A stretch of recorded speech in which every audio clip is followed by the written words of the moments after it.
Está na hora do Esta Semana na Economia, episódio 16. Coca-Cola para o meu cavalo marinho surfar na web. Gravado sexta-feira, dia 18 de junho de 2021. Hoje falamos da criação que mudou o mundo no século XXI, de uma moeda que não é cripto, mas que vale mais que 5 euros. E ainda do funeral da Superliga Europeia. Depois do intervalo bebemos uma Coca-Cola para refrescar e fazemos a revista aos milionários que gostam de desporto. Na dica desta semana desvendamos o concurso da Airbnb que vai pagar alojamentos a 12 pessoas em qualquer parte do mundo. Fiquem por aí que vai começar o Esta Semana na Economia. Este programa é-nos trazido por Dignos Domos Mediação Imobiliária. A Dignos Domos dedica-se à mediação imobiliária e são especialistas no mercado do Grande Porto. Comprar, vender, arrendar ou investir, a Dignos Domos tem a melhor solução e o melhor acompanhamento para si em todo o processo. Consulte já em dignosdomos.pt. Sejam todos muito bem-vindos uma vez mais ao Esta Semana na Economia. Comigo tenho sempre o Paulo Lima. Olá, Paulo. Olá, tudo bem, Ricardo? Tudo em ordem. Mais uma semaninha que passou. Cá estamos nós outra vez. De volta. De volta. E eu não sei se estás comprador. Sentes assim um Se espírito for, comprador. se for uma boa oportunidade, estou sempre comprador. E já agora depende do quê, não é? Claro. Posso-te fazer uma pergunta? Queres comprar a internet? Não. Comprar a internet? Comprar a internet. Compro. Se tiver um bom preço, compro. 5 euros, talvez. Vamos já ver. Compro. Vamos já ver o que é que se vende aqui por 5 euros. Sem dúvida. O que é que nos trazes? O pai da World Wide Web, aquilo que nós comumente conhecemos como www, não é? O início de qualquer endereço na internet, vai vender o seu código. Ele criou este código há mais de 30 anos e agora, com esta febre dos NFTs que temos experienciado, ele achou que era uma oportunidade para fazer algum dinheiro e rentabilizar esta sua invenção e vai leiloar o código-fonte da World Wide Web. Pois, se calhar aqui há muita gente que nem sabia que havia um pai da internet, porque ele nunca chegou assim, nunca teve muito palco, não é? Pelo menos não é um nome muito conhecido, Tim Berners-Lee. Foi ele que inventou a World Wide Web, a www, não é? Que nos permitiu a todos conectarmos assim de uma forma mais... foi o mote para nos conectarmos de uma forma mais rápida. Entretanto, muito evoluímos, mas este senhor fez isto sem ganhar nada, porque isto era um open source, não é? Exatamente.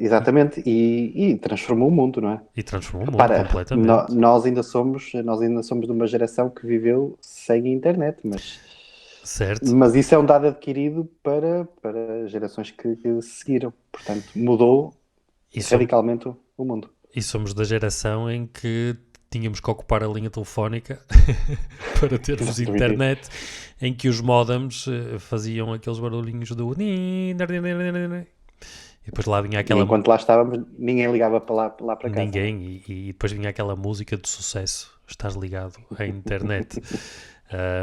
E tudo isto graças a este senhor Tim Berners-Lee, que tem agora aqui uma oportunidade de finalmente faturar, se calhar ele também já faturou certamente, mas faturar à grande com este leilão do NFT, do código-fonte da www. O leilão está aberto entre os dias 23 e 30 de junho, não é? Sim. E as licitações começam nos $1000, mas eu acho que isto vai... É provável que exploda. Sim, eu diria apenas nos $1000, não é? Apenas nos $1000, exatamente. Portanto, este NFT em si é composto por 4 elementos, que são os ficheiros originais que contêm o código-fonte que foi escrito então pelo Tim Berners-Lee, uma animação que demonstra as quase 10 mil linhas de código. 10 mil linhas de código, o que é isso? Para fazer funcionar isto tudo, não é? Uma carta escrita pelo criador sobre o processo de desenvolvimento do código e ainda um póster digital. Portanto, é aqui um pack que é leiloado por um nome que também já é conhecido dos leilões, não é? A Sotheby's. A Sotheby's, exatamente. Vai estar a cargo, vai estar encarregada de liderar este processo de leilão. Exatamente, e para quem não sabe, o código implementa as linguagens HTML, o HTTP, que é o protocolo de transferência, e o URI, que é Uniform Resource Identifiers.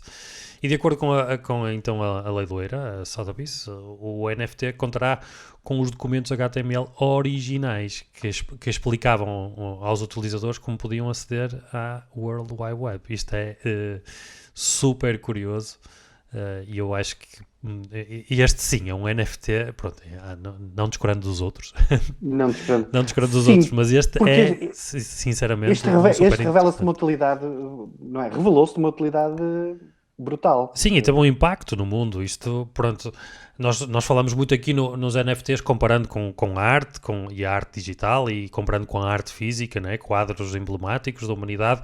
Este é um código de programação emblemático que cria uma diferença brutal na sociedade e na forma como nós vivemos daí para a frente, não é? Portanto, sim, tem um valor. Fazendo, eu acho que ainda estamos num período muito recente para se calhar percebermos o valor e o impacto que isto teve, mas achas? Seria sim, se calhar só com algum distanciamento. É que, repara, isto só tem 30 anos, não é? Imagina o que seria ser poderes adquirir a primeira lâmpada inventada pelo Edison, ou o primeiro protótipo, sei lá, do telefone do Bell, ou o primeiro Model T que saiu da fábrica do Henry Ford, não é? São marcos históricos, e este código é um marco histórico. Como estavas a dizer muito bem, é mais do que uma brincadeira ou algo que se viralizou simplesmente na internet. Nós temos trazido aqui algumas coisas que dizem respeito a isto, e hoje vamos trazer mais uma delas, mas por um motivo diferente.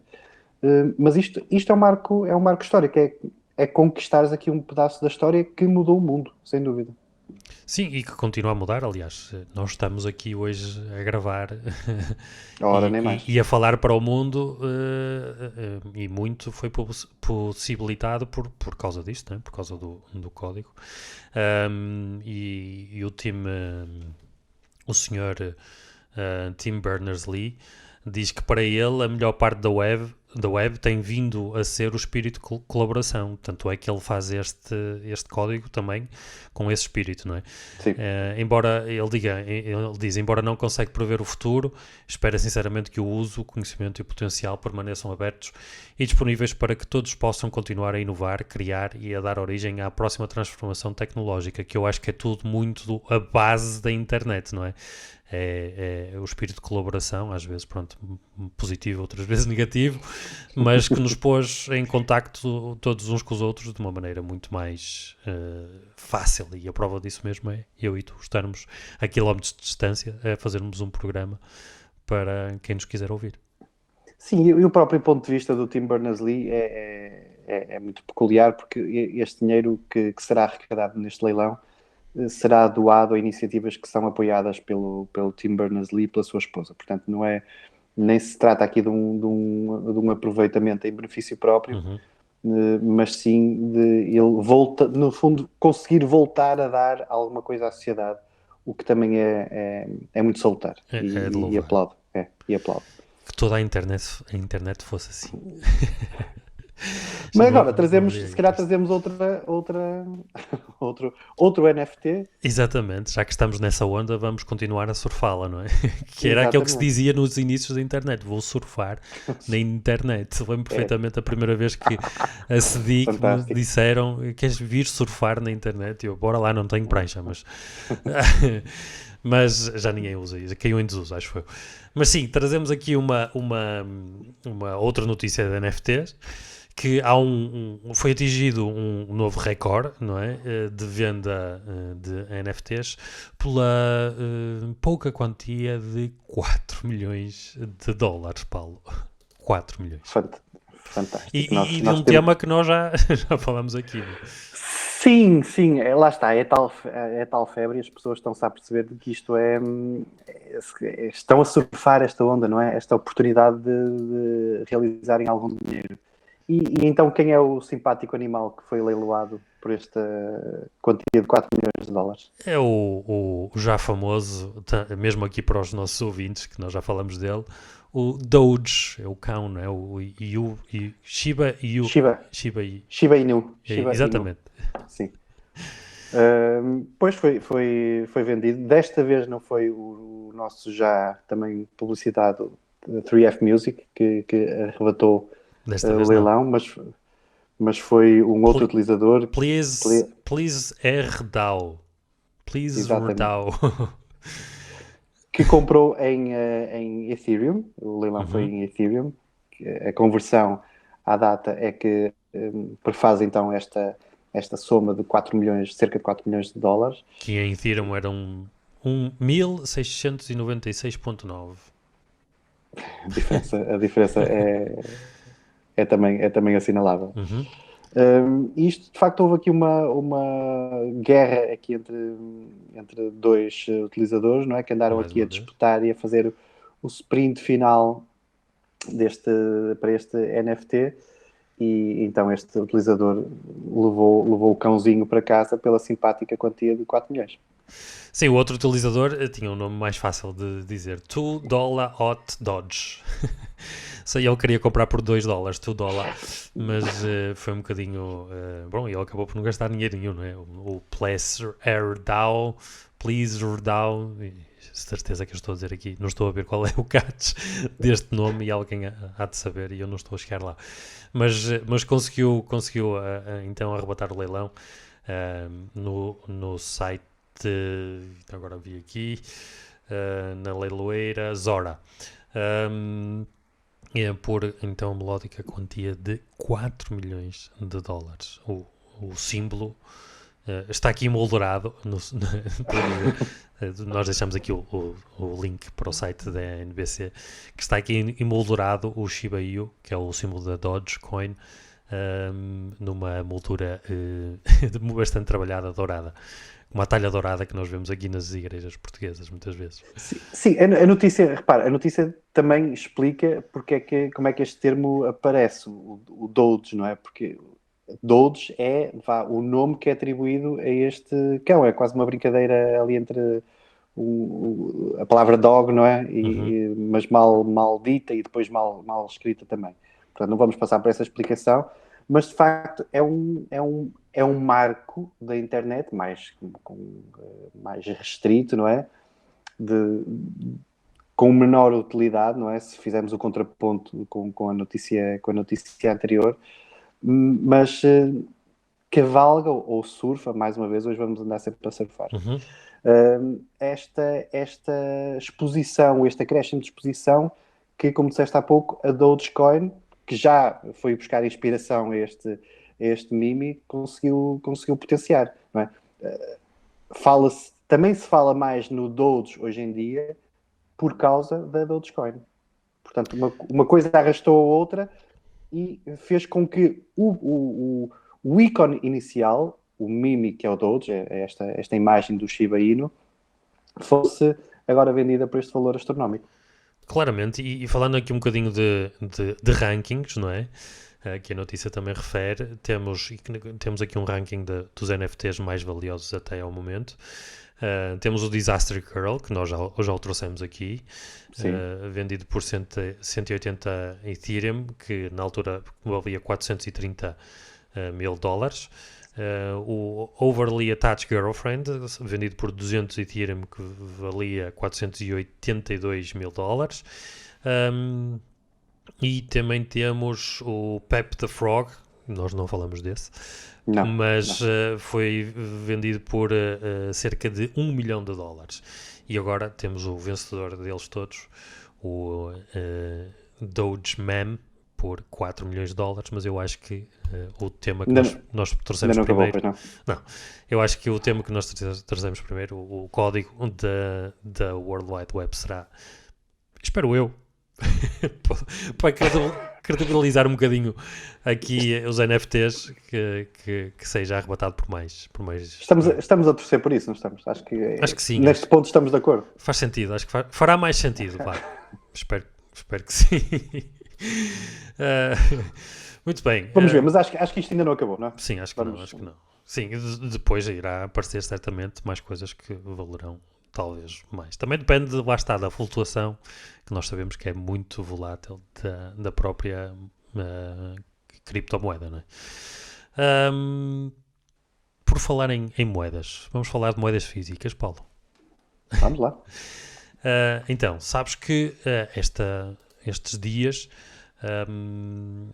o Banco de Portugal emitiu um comunicado em que entrou em circulação a partir do passado dia 16, portanto quarta-feira, uma nova moeda com um valor de 5 euros, que também tem uma figura, que não é o Shiba Inu. Se fosse, talvez valesse mais que 5 euros. Mas é um animal. Talvez valesse mais que 5 euros. Mas é um animal. É um animal, sim senhor. É um cavalo marinho. Gosto. A minha pergunta é, davas 5 euros por um cavalo marinho? Dava sem pestanejar. Já tive alguns peixinhos de aquário, mas dava. Também a minha pergunta para ti é, já te deparaste, porque isto é uma moeda que entra em circulação com um valor de 5 euros e pode ser transacionável para comprar, seja o que for, no valor, até esse valor de 5 euros. A minha pergunta é se já te deparaste, porque como estas há outras moedas, né, especiais, deparaste com algum em circulação, alguma moeda dessas diferente?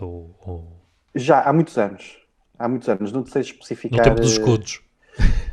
Porventura no tempo dos escudos. Não me lembro de já em euros ter passado. Lá está, estamos a falar numa transação normal, porque como disseste muito bem, elas têm valor facial. Elas, sendo moedas de coleção, têm o seu valor facial e, portanto, podem ser usadas para uma transação normal. Exatamente. E esta moeda, em apreço, que traz aqui, tem um valor de 5 euros. Portanto, logo aí parece um bocadinho estranho, não é? A moeda máxima, ou o valor máximo que nós conhecemos para as moedas é o 2 euros, não é? Sim. Mas já temos aqui um acréscimo. Mas ela certamente não vai andar em circulação, pois não? Não, porque por várias razões. Primeiro, porque certamente se eu tivesse uma moeda dessas e fosse ali à padaria, a senhora da padaria provavelmente não iria querer aceitar pelo desconhecimento, porque a maior parte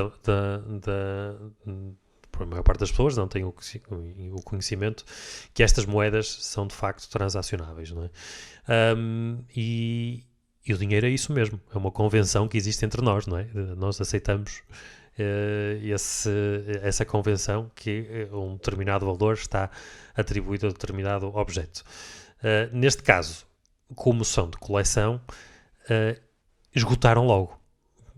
Dia 16, no site da Casa da Moeda, elas já tinham, no final do dia, já tinham esgotado. E creio que eram uns milhares à venda. 25 mil. Eram 25 mil. Exatamente. Sim. Já tinham esgotado. Isto porquê? Porque os colecionadores compram-nas por 5 euros, que é o valor que ela custa, e muito provavelmente, por isso ser uma edição limitada, mais tarde irão vendê-la por um valor superior, como nós já temos vindo a ver noutras moedas, e até em moedas de euros. Eu tenho amigos que estão sempre à cata, né, de ver qual é o símbolo que está por trás da moeda de euro, porque há umas que são mais raras que outras, e depois vendem-nas de 2 euros, de 1 euro.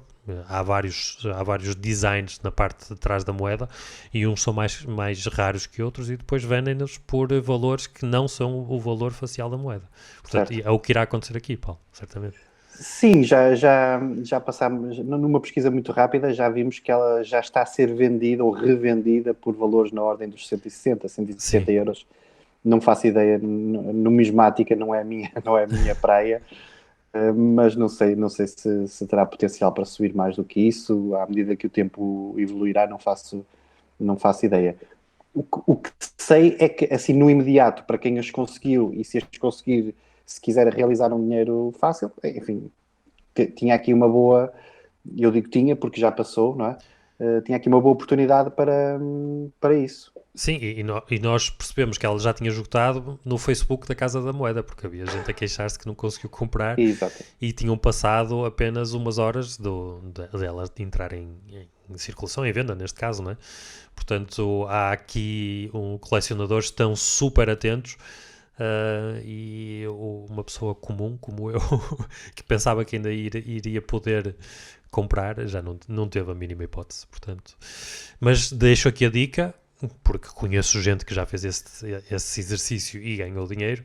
As partes de trás das moedas de 1 euro e 2 euros, essencialmente, têm designs diferentes e alguns mais raros que outros e podem ganhar algum dinheiro com isso, como eu Sim, sei que sim. há gente que já fez. Sim, só para rematar, uma última particularidade desta moeda é que como ela é emitida pelo Banco de Portugal e não pelo Banco Europeu, ela só tem poder liberatório, é o termo que é apresentado até pelo próprio comunicado, em Portugal, ou seja, ela só pode ser aceita, ou só é forçada a ser aceita, ela é uma moeda comum, mas apenas em Portugal e não em todo o espaço euro. Exatamente. Portanto, se chegarem em Espanha, terão que trocar por pesetas, provavelmente. Por pesetas. Muito bom, muito bom. Vamos passar à bola, Paulo, porque, quer dizer, estamos em Vamos à bola. pleno europeu, não é? É quase criminoso ainda não termos Mesmo. falado Viste o jogo? do.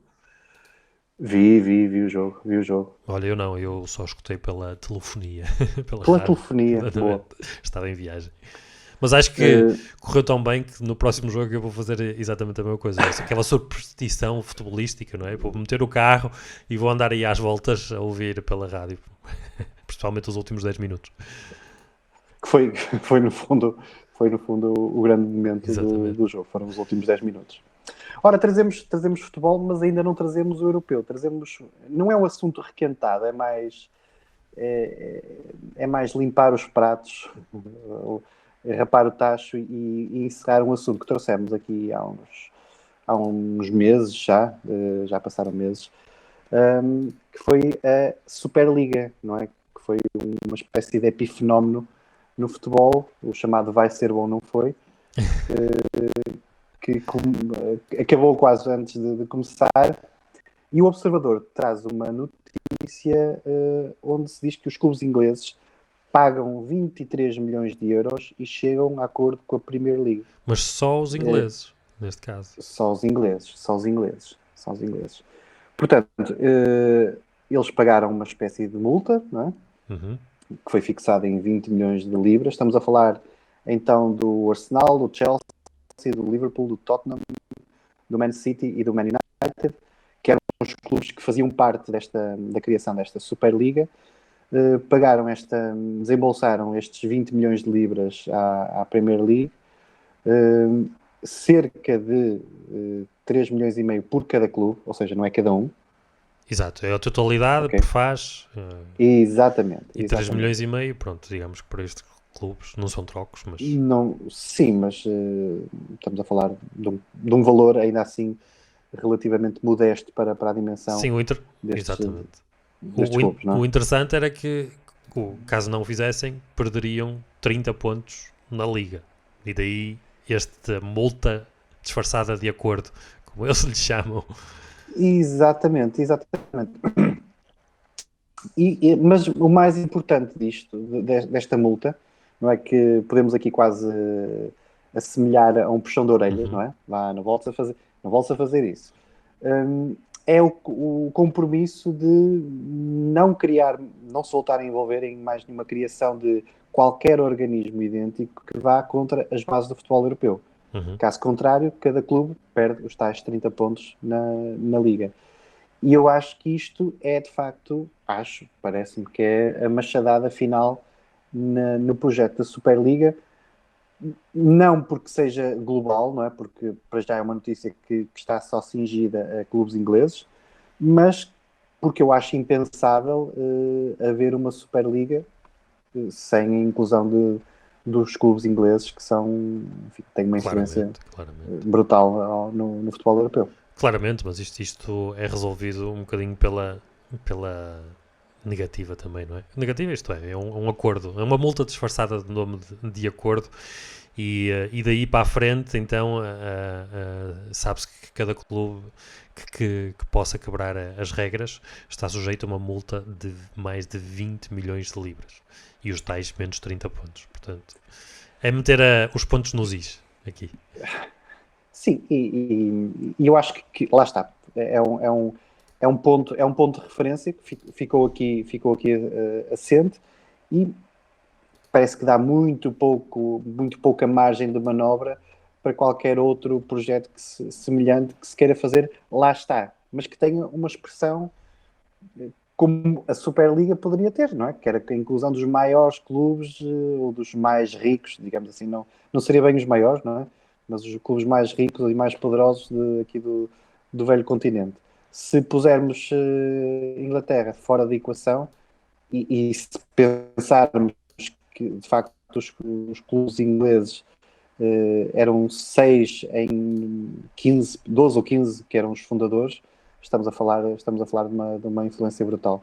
E acho que ninguém vai querer ver uma Superliga sem clubes ingleses. Claramente. Dito isto, convido-te a fazermos aqui o árbitro está a apitar para o intervalo, porque já a seguir vamos falar também outra vez de futebol, mas vamos refrescar aqui ao balneário um bocadinho para agradecer ao nosso patrocinador do nosso programa, do Esta Semana na Economia.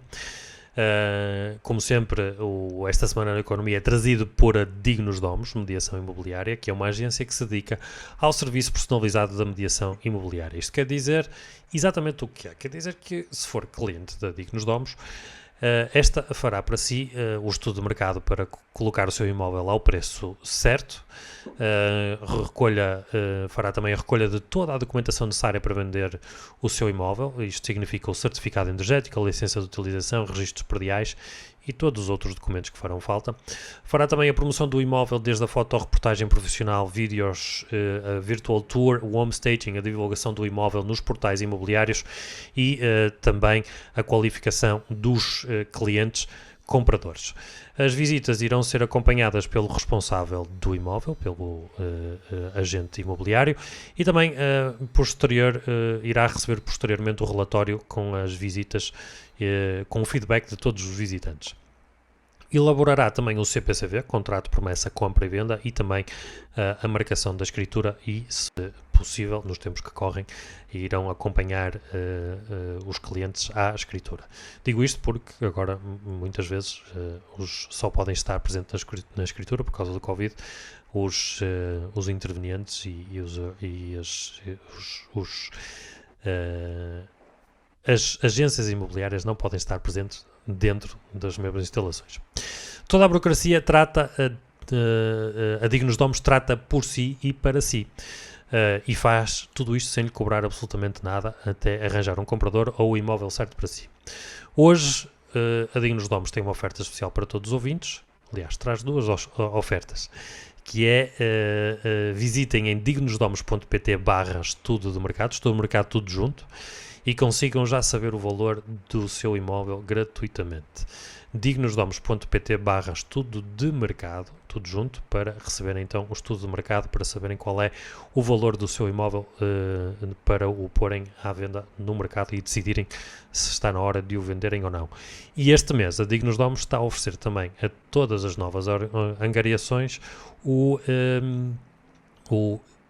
certificado energético para todas as novas angariações. Portanto, se puser à venda o seu imóvel na Dignos Domos, esta irá oferecer-lhe também o certificado energético, que é um dos documentos necessários para pôr à venda o seu imóvel.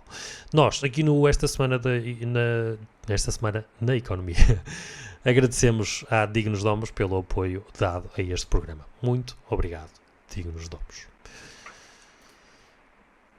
Cá estamos de volta, Paulo. Foi um intervalo. Estás cansado? Fiquei cansado.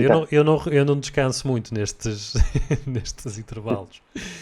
Mas, queres ir beber qualquer coisinha? olha, por acaso uma O que é que queres Coca-Cola, beber? uma Heineken, já adivinharam daquilo que nós vamos falar, certamente, os mais atentos. A Água! água mais saudável.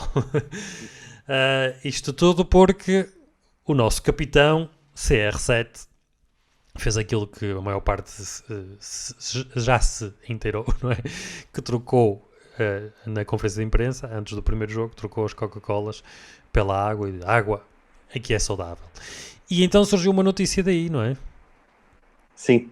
Sim, começaram a aparecer notícias que davam conta da relação entre o gesto do Cristiano Ronaldo e a desvalorização em 3,6 mil milhões de euros da empresa por causa deste gesto. Exatamente, a desvalorização em bolsa por causa do gesto de Cristiano Ronaldo. Mas parece que não foi bem assim, não é? Ou seja, não é... vamos extirpar aqui a notícia como deve ser. Os factos como eles aconteceram, melhor dizendo.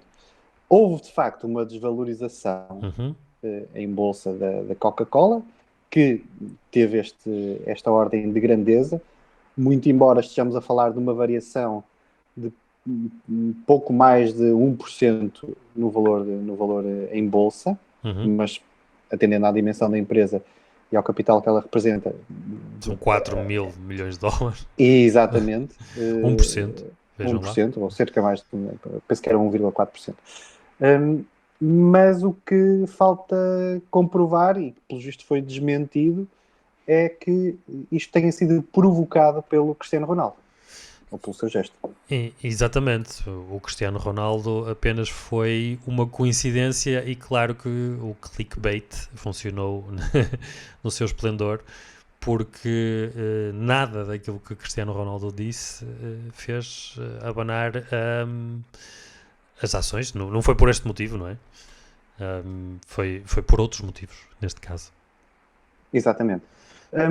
Portanto, nós trazemos aqui um fact-check do Polígrafo, que é interessante e que, no fundo, explica que foi feita uma análise à variação das ações da Coca-Cola em tempo real e verificou-se que a rampa de desvalorização começou ainda antes. De acontecer este gesto. Portanto, aí desaparece a relação do gesto com a desvalorização, a menos que houvesse algum poder premonitório no mercado face ao gesto do Ronaldo, certo?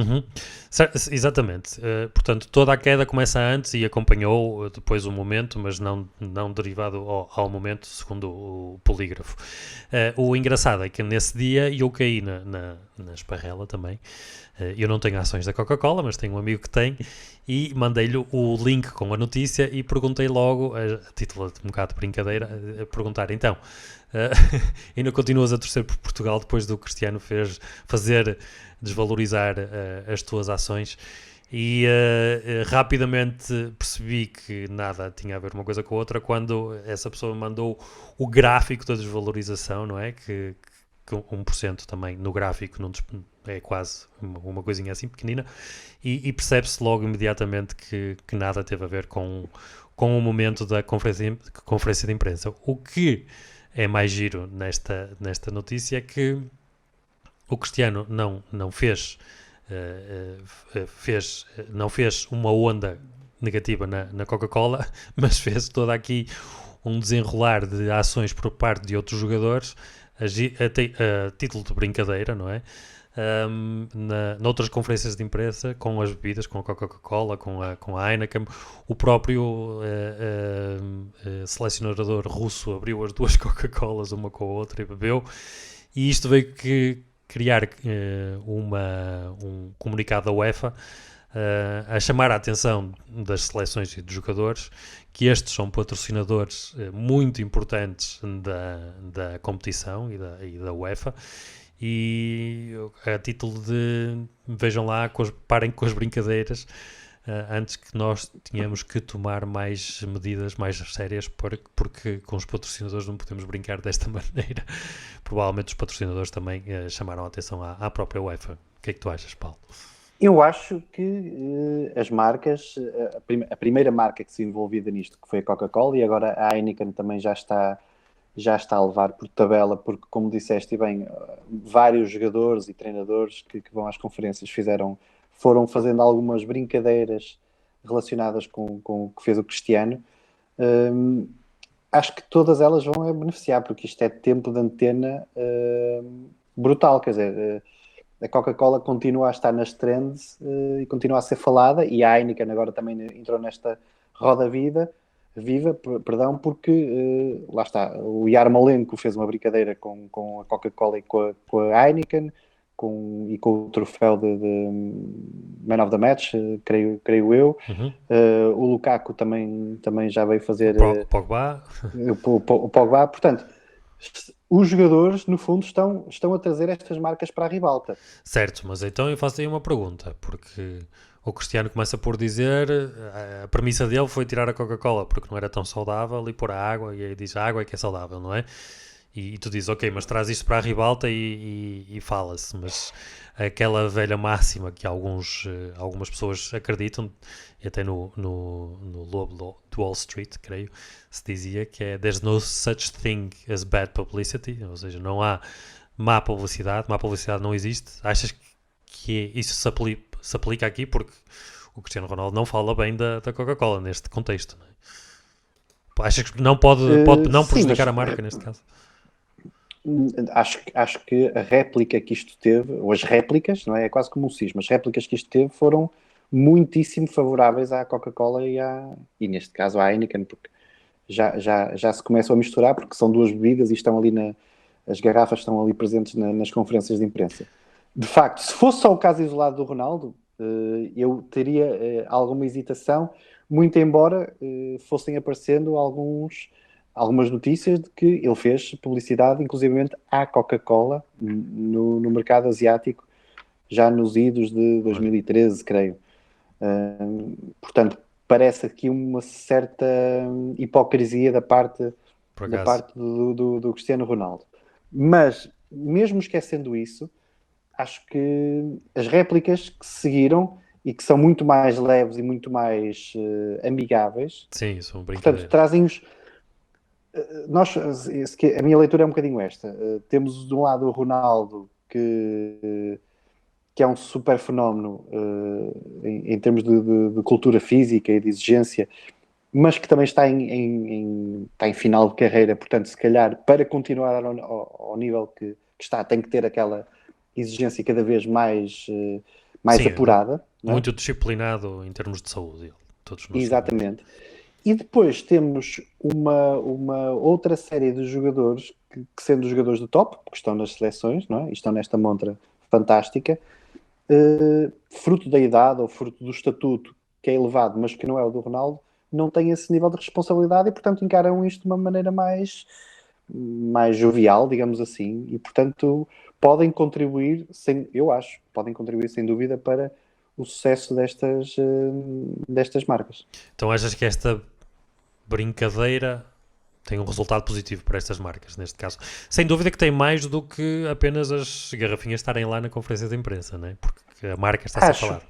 Acho, e se calhar até acho mais. Acho que a chamada de atenção da UEFA será mais até para, não o dizendo dessa forma direta, porque não lhes cairia bem, e o Ronaldo é uma estrela, e será ainda a estrela maior da UEFA. Neste momento, sim. Da UEFA. Sendo um bocadinho direcionado para o comportamento que o Ronaldo fez, eu acho que eles não se importam muito com o que os outros vão fazendo, porque os outros vão trazendo as marcas para a ribalta. Podem não gostar que tragam, por exemplo, uma Coca-Cola para a ribalta publicitária, quando há outros patrocinadores, por exemplo, como a Volkswagen, como a Qatar Airways, que não têm a possibilidade de serem tão mostrados naquele momento. Uhum. Mas tirando isso, acho que os patrocinadores devem estar muito satisfeitos. Eu estaria com esta exposição com esta super exposição que estão a ter. Eu diria, nós estaríamos, se ele falasse do esta semana na economia, bem ou mal. Mas pronto. Muito bem, fica aqui a tua opinião e a minha.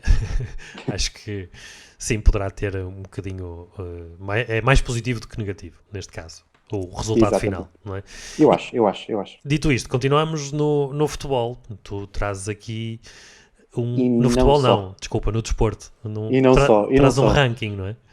É um ranking, eu já tinha dito que eu gosto muito de rankings, acho que eles são...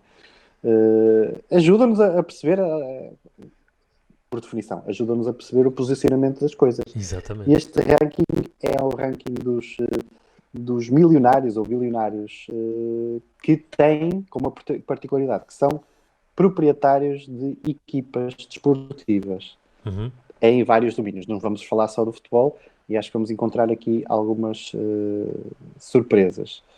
Os 20 lugares, portanto, destes milionários com equipas desportivas. Sim, são 20 lugares, mas são 21 pessoas.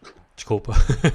Que é uma curiosidade. Sim, exatamente. Foi por isso que eu parei ali a dizer os 20 lugares, porque o último lugar, aliás, o 19º é que há um empate, o 21º, e vou começar então pela cauda, é o Sr. Arthur Blank, que é o dono dos Atlanta Falcons e do Atlanta United FC, e que tem um património estimado de 6,2 mil milhões de dólares. E se nós começamos num ranking com um patamar de 6,2 mil milhões de dólares, onde é que isto irá terminar, não é? Mas não, exatamente. Aguentem que nós lá chegaremos. Continua, Paulo. Em 29 então, temos um empate, não é? Em 19º lugar temos um empate, então, pelo Mickey Harrison, que é o dono dos Miami Heat. Equipa da NBA. O mais ou menos conhecido Dmitry Rybolovlev, que é o dono do Mónaco. Do Mónaco, do FC Mónaco, do campeonato francês. E depois também, que tem um património estimado de 6,7 mil milhões de dólares cada um. Então, depois é interessante também ver qual é a principal fonte de rendimento destes milionários, não é? No caso do dono do Mónaco são fertilizantes, e no caso do dono dos Miami Heat, o Mickey Harrison, são cruzeiros. Sim. Exatamente. Queres revelar o 18º? 18º, eu agarro aqui o Robert Kraft, que é o dono dos New England Patriots, que é uma equipa da NFL, de futebol americano bastante conhecida, que tem ganho muitos campeonatos, onde, salvo erro, espero não estar aqui a cometer nenhum erro, onde o Tom Brady jogava, ou joga, e também os New England Revolution, com 6,9 mil milhões de dólares, e a principal fonte é exatamente os Patriots. Não fosse essa uma equipa também cada vez mais mundialmente conhecida. 17º, também agarro este, Paulo, Stephen Ross, com os Miami Dolphins. E a principal fonte de rendimento não são os Miami Dolphins, é o mercado imobiliário, neste caso, e o seu rendimento, ou o seu valor, é de 7 mil milhões de dólares. Deixo para ti o 16º, Paulo, força. O italiano, o Sr. Rocco Commisso, que é o dono da Fiorentina. Num clube que eu não estava à espera. É, não é? Até porque chegaram notícias esta semana, iam contratar o Gattuso, já não vão contratar o Gattuso. Acho que houve aí algumas diferenças de investimentos, né? De valores de investimentos, então. Mas aqui o homem tem aqui muito dinheiro, mas não quer investir todo naquilo que o Gattuso queria investir. Exatamente. Portanto, com um património de 7,2 mil milhões, estimado neste valor, com um incremento no último ano de 60%. Portanto, 60%. É uma coisa... Em ano de pandemia. Em ano de pandemia. E a fonte de rendimento do Rocco Commisso são as telecomunicações. Exatamente. Que será por aí o incremento de 60%. Em 15º, o Shahid Khan, dono... Muito bem. dono dos Jacksonville Jaguars, fonte de rendimento, peças de automóveis. Portanto, estamos a começar a ver aqui uma coisa muito diversificada em termos de, certo, não é, de main peças income. de automóveis. A Exatamente. principal fonte de rendimento é peças de automóveis. Ok. Com um património estimado em 8 mil milhões de dólares. Exatamente. Eu vou agarrar aqui o 14º para dizer que é o Stanley Kroenke, que é dono de várias equipas. Então, Arsenal, Los Angeles Rams, que não faço a mínima ideia, Denver Nuggets, isso sim, Colorado Avalanche, que é uma equipa de NHL, e os Colorado Rapids. E está valorizado num valor de cerca de 8,2 mil milhões de dólares. E a principal fonte de rendimento são os desportos, então as suas equipas, e também o mercado imobiliário. 13º, Asso Plattner and Family, com os San Jose Sharks, num valor de cerca de 8,3 mil milhões de dólares, mas a sua principal fonte de rendimento é software. Em 12º, Paulo. Jerry Jones. O dono é um nome muito engraçado, Jerry Jones. O dono dos Dallas Cowboys, que é a sua principal fonte de rendimento, e com um património estimado em 8,9 mil milhões de dólares. E já aproximando do top 10, o 11º é o Philip Anschutz, dono dos Los Angeles Kings e do LA Galaxy. Que era a equipa onde jogava o inglês. O 7. David Beckham. Exatamente. David Beckham. Já com um património superior a 10 mil milhões de dólares. E a principal, eu acho piada esta principal fonte de rendimento que está aqui notada, que são investimentos. Gostei. Foi impossível de balizar em alguma coisa, então. Exatamente. Investimentos. Exatamente. O próximo é bastante curioso, e eu agarro este, Paulo, que é o Joseph Tsai, em 10º lugar, com o Brooklyn Nets, com o dono dos Brooklyn Nets, com um valor de cerca de 11,6 mil milhões de dólares, e a sua principal fonte de rendimento é e-commerce. Portanto, virado aqui bastante às tecnologias e à venda de e-commerce. Falta saber se tem dropshipping ou não. Em 8º lugar temos também outro empate. Portanto, se calhar nós dissemos que eram 21, mas se calhar são 22, duas pessoas. Temos o David Tepper, com os Carolina Panthers, no valor de 14,5 mil milhões de dólares. Empatado com um nome bastante conhecido, pelo menos aqui na Europa, né? E para os portugueses também, Roman Abramovich, o dono do Chelsea, que na altura ficou muito conhecido, pelo menos em Portugal, por ir buscar o José Mourinho, quando o José Mourinho saiu do Porto para o Chelsea. No valor também de 14,5 mil milhões de dólares. Paulo, deixe-te continuar.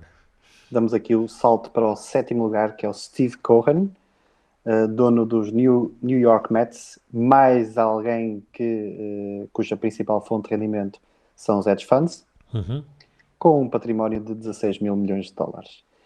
E em 6º lugar, o Robert Pera, que é um nome também muito, muito peculiar, quase tão peculiar como o nome do treinador da Áustria.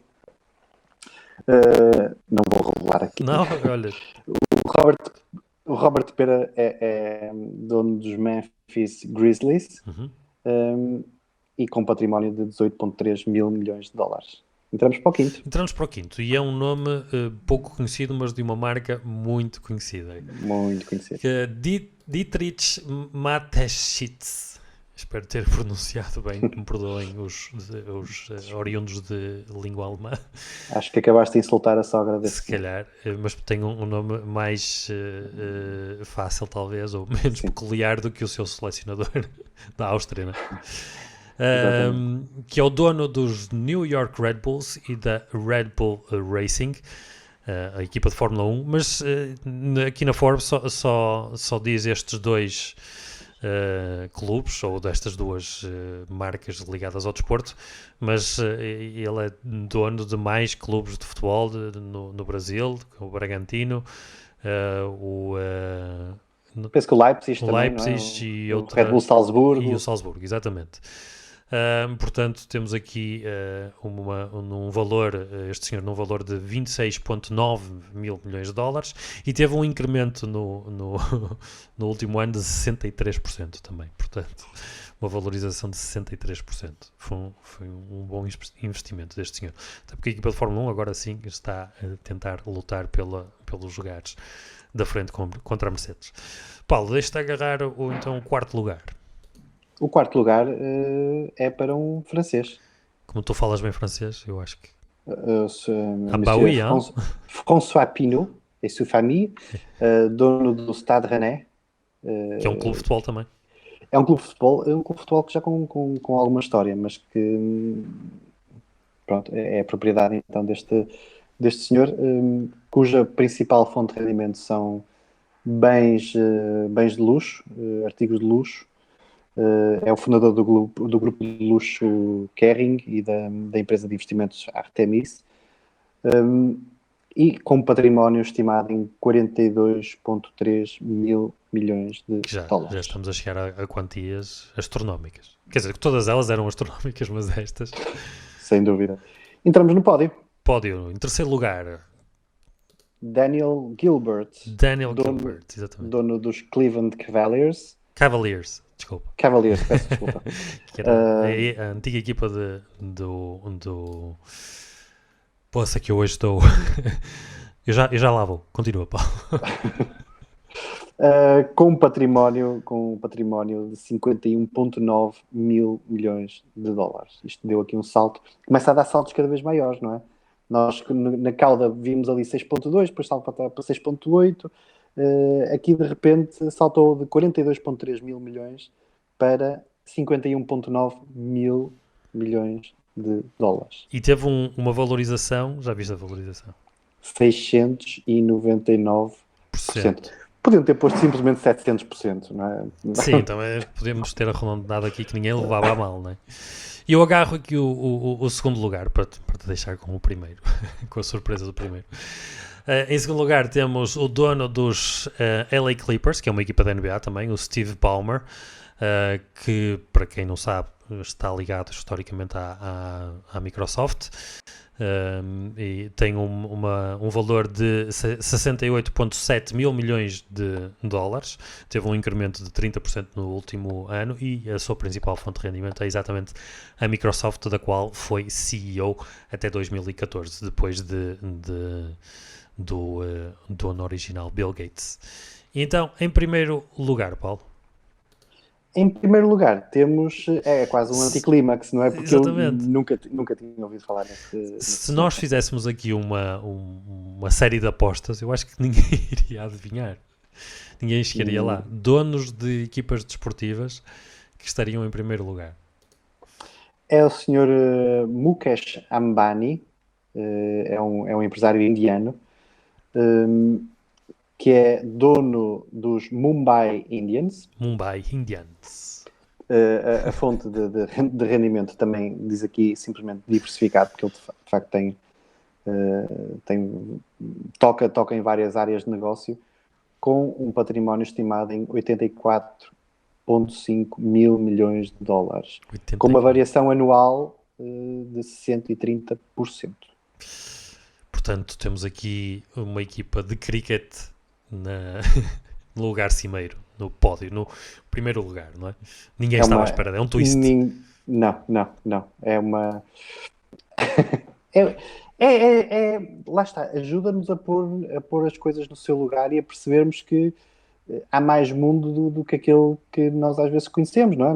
Completamente. Não é? Se estivéssemos a falar em equipas desportivas, eu acho que nos saltava logo à cabeça o futebol, exatamente, Abramovich, o próprio o dono do Mónaco tem um nome que trava-me um bocado a língua a dizer, o Ribolovlev, acho que é assim, e alguns dos donos de alguns clubes ingleses que também obviamente serão pessoas que não passarão grandes dificuldades na vida, diria eu. Mas depois vemos que existem existe um outro campeonato e esta malta aqui do top, sobretudo do top 5, leva as coisas para outro campeonato. E não só, temos também, pelo menos nós aqui europeus que estamos muito ligados ao futebol, temos a noção que muitas das vezes são árabes os donos das equipas e que estariam aqui nos lugares cimeiros, e que de facto é que não é verdade. Não é? Os donos do petróleo não estão aqui nos lugares cimeiros. Pode ser que apareça no futuro alguém nesta lista que tenha uma equipa portuguesa. Sim, Deus queira. Alguém que compre o Boa Vista. Podemos ter um Red Bull Farense. Sim, em tempos, eu digo isto porque em tempos a Red Bull já esteve interessada em comprar o Boa Vista, aqui há uns anos atrás, não se concretizou depois, mas aconteceu. Sim, o projeto da Red Bull é muito interessante porque nós mencionámos algumas das equipas que não estão... Sim, mas depois Exatamente, eu sei que eles têm uma equipa em Espanha, pelo menos uma ou duas, e portanto não será mesmo de estranhar que um dia destes entrem aqui no mercado nacional. Julgo que não para pegar numa equipa que já tenha alguma implantação, porque será sempre mais difícil, mas se calhar pegar numa equipa que esteja assim mais esquecida pelas divisões inferiores e que possa construir um projeto a partir daí. O Leipzig é um projeto desses, não é? Sim, o Leipzig é um projeto que tem agora para aí 13 anos e anda a disputar a Liga dos Campeões, portanto. E com equipas boas, pelo menos no último ano, uma equipa excelente e com muitos jogadores nas seleções nacionais. Mas dizendo da Red Bull, e porque estão muito ligadas também ao desporto automóvel e velocidade, Paulo, nós temos que meter a sexta velocidade e acelerar para a dica. Portanto, deixo-te já aqui o mote. Força. Airbnb, conheces? Airbnb, vagamente, sim, conheço. Já fui cliente e recomendo. Ora, Airbnb, então podes concorrer. Airbnb vai pagar o alojamento a 12 pessoas durante um ano em qualquer parte do mundo. É esta a notícia do Sapo e que nós trazemos esta semana como dica. Porque o Airbnb está de facto a proporcionar que as pessoas façam a sua candidatura. As candidaturas para este programa terminam a 30 de junho. E então 12 pessoas podem, ou isto vai ser atribuído a 12 pessoas que podem levar companhia e que vão ter, inclusivamente, além da estadia paga, vão ter um plafond até 9.900 euros para despesas com a viagem. Exatamente, e a notícia diz também que se já pensamos em viver em qualquer parte do mundo durante um ano, juntamente com 3 familiares e amigos, portanto, podemos escolher até as pessoas com quem vamos levar e viver. Portanto, é uma, para quem tem esse sonho, é um bocadinho que fala de alojamento e é um bocadinho semelhante da dica da semana passada, embora com propósitos totalmente diferentes. Mas então, para quem tem este sonho, esta vontade de poder viver durante um ano em qualquer parte do mundo sem ter que se preocupar com a estadia e inclusivamente sem ter que se preocupar com os gastos da viagem, pode então fazer a sua candidatura. O que é preciso? Os critérios de seleção são 4. Interesse e paixão demonstrada por viajar. Este é um critério que vale 40% do bolo. Criatividade e humor no preenchimento da candidatura, que vale 30%. Vontade de partilhar as experiências da viagem, que vale 20%. E exemplos ilustrativos de como irão documentar as experiências da viagem, 10%. Isto porquê? Porque, obviamente, que a Airbnb vai tentar retirar daqui uma vantagem publicitária que vai ser trazida pelos vencedores deste concurso, mas que acaba por ser muito interessante. E para quem tiver essa vontade, Ricardo, força. Certo. Espero ver-te fazer esta semana na economia, nas Maldivas. Exatamente. Com os pezinhos enfiados na água. Era brutal. Mas digas isso exatamente porque os selecionados poderão escolher qualquer alojamento Airbnb, mas a plataforma vai dar entre 9.850 e 19.700 euros em créditos para pagar essas estadias. Portanto, tem aqui uma baliza. Também não sei se haverá, deve haver na Airbnb, deve haver mais, portanto, sítios custaram mais do que isso. Porque há casas e sítios bem caras na Airbnb também. Porque assim o merecem também, atenção. Os participantes podem fazer do mundo a sua casa, neste caso diz a empresa. Durante 12 meses, viver num sítio em que o custo seria 19.700 euros, acho que poderia ser nas Maldivas, com os pezinhos enterrados na areia. Sim, mas, podes levar companhia. Exato, mas eu levava-te a ti, então fazíamos lá. Escusávamos de ter estes bugs de internet. Sim. Estes... Já não aconteceria, acho eu. Mas pronto, excelente dica. Vamos deixar o link de candidatura também para quem se quiser aventurar. Acho que eu vou tentar. E era engraçado depois partilharem aqui. E já agora ficaríamos a torcer pela vitória. Exatamente. Se alguém se candidatar porque nós demos a dica e ganhar, por favor, depois vão ser nossos convidados, claramente. Façam shout-out. Exatamente. Muito bem, excelente dica. Fica aqui mais uma dica do Esta Semana na Economia. E com isto, como sempre, me despeço de ti, Paulo. Obrigado, Paulo, por estares connosco mais uma vez. Obrigado, eu. Até para a semana. E para ti, até para a semana. E até para a semana a quem nos está a ouvir em casa. Seja na plataforma que for, convidamos também a porem um like e seguir, seja via áudio ou no YouTube, subscreverem o nosso canal. Muito obrigado a todos e até para a semana, no Esta Semana, na Economia.